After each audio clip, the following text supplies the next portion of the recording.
9 জানুয়ারি ঠাকুরনগরের মতুয়া বাড়িতে যাবেন অভিষেক বন্দ্যোপাধ্যায়। তার আগেই বাগযুদ্ধ একেবারে চরমে পৌঁছলো। অভিষেক বন্দ্যোপাধ্যায় পুলিশ ফোর্স নিয়ে এলে ঠাকুর বাড়িতে পুজো দিতে দেব না, হাজার হাজার মতুয়া জমায়েত হবে, ধিক্কার মিছিলে হুঁশিয়ারি দিয়েছেন শান্তনু ঠাকুর।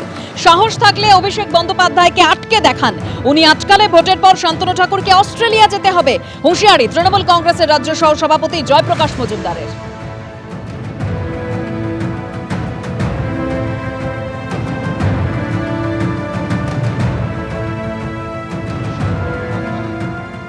অভিষেক বন্দ্যোপাধ্যায় ঠাকুরবাড়িতে যেভাবে আসে, সেটা ঠাকুরবাড়িতেও একটা ফোর্স দেখাতে আসে, পুলিশ ফোর্স নিয়ে।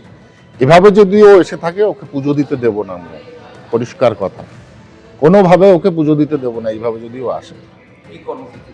ওর ওর ধিক্কার মিছিল চলবে, হাজার হাজার মতুয়া জমায়েত হবে, ধিক্কার মিছিল চলতে থাকবে।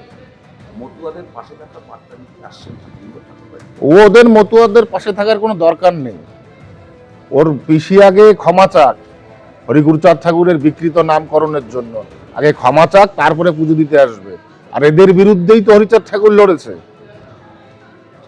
এই শান্তনু ঠাকুর মতুয়া সম্প্রদায় তাদেরকে ঠকিয়েছেন, তাদের সঙ্গে প্রতারণা করেছেন, মিথ্যের পর মিথ্যে বলে তাদের কাছ থেকে ভোট নিয়ে তাদের আজকে ভোটার লিস্টে নাম নেই, মুখ দেখানোর জায়গা নেই। আর এখন অন্যদের হুমকি দিচ্ছেন। এই ঠাকুর বাড়ি জনসাধারণের, উনি কে যে আটকাবার? যে ইচ্ছে যেতে পারে, আর সেটাই তো হওয়া উচিত। গুরুচাঁদ ঠাকুর, হরিচাঁদ ঠাকুর মানুষের মিলনের কথা বলেছেন। এই রকম দস্যিপনা, ভয় দেখানো, হুমকি ধমকি, মেরে দেবো, আটকে দেব, এসব কি ভাষা? একটা পশ্চিমবঙ্গে সকলের সমান অধিকারে সবাই চলছে, সেখানটাতে আটকাবার ক্ষমতা থাকে, আটকাবেন। আমরাও দেখে নেব কিভাবে আটকান। শান্তিপূর্ণভাবে পুজো দিতে যাচ্ছেন অভিষেক বন্দ্যোপাধ্যায়।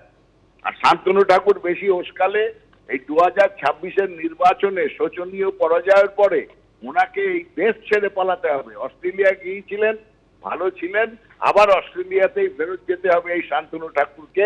2023 সালের 11ই জুন অভিষেক বন্দ্যোপাধ্যায়ের জনসংযোগ যাত্রার মাঝে দফায় দফায় তেতে ওঠে মতুয়া বাড়ি চত্বর। বিক্ষোভ ও হাতাহাতিতে জড়ান তৃণমূল ও বিজেপি সমর্থকরা। গন্ডগোলের জেরে মূল মন্দিরের দরজা বন্ধ করে দিয়েছিলেন শান্তনু ঠাকুর। পাশের গুরুচাঁদ মন্দিরে গিয়ে পুজো দিতে হয় অভিষেক বন্দ্যোপাধ্যায়কে।